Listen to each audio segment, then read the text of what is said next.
Well, what all those hit records had in common was the composer, Burt Bacharach, the American who is currently holder of the title of the world's top pop composer. Somehow Mr. Bacharach seems to have the golden key to pop success.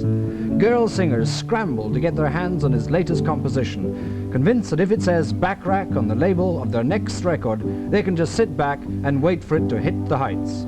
The man with the golden touch is in London at the moment, having what he calls his annual musical holiday as Marlene Dietrich's musical director. Now, Mr. Bacharach, just what is the key? Is it the actual melody, the orchestration, or the changes of tempi? What do you think makes a particular song succeed? What makes your song succeed?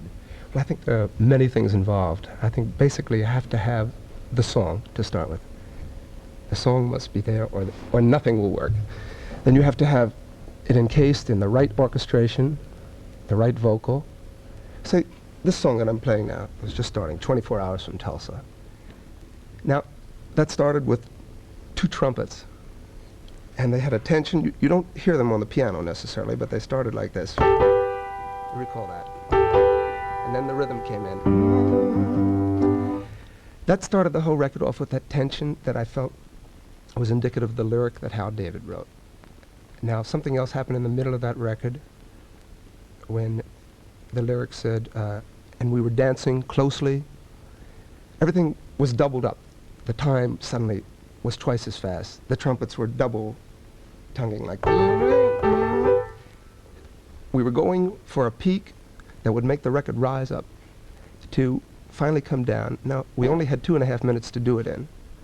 So we were looking for that complete rise, the maximum, and then come to the utter despair at the end.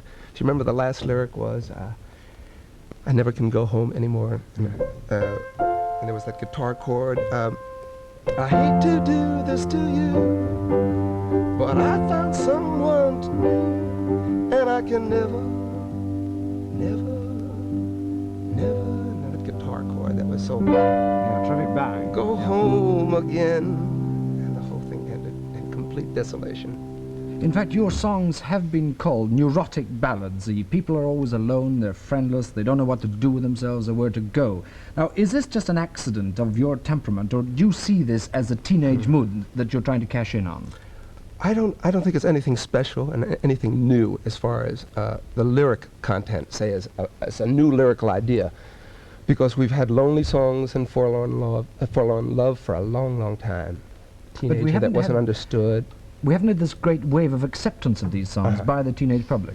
Well, I think they are accepting more than we have given them credit for, or thought we could give them credit for. Anyone who had a heart broke many, many rules musically. And not intentionally. I didn't try to make time signatures change. It just came out naturally that way.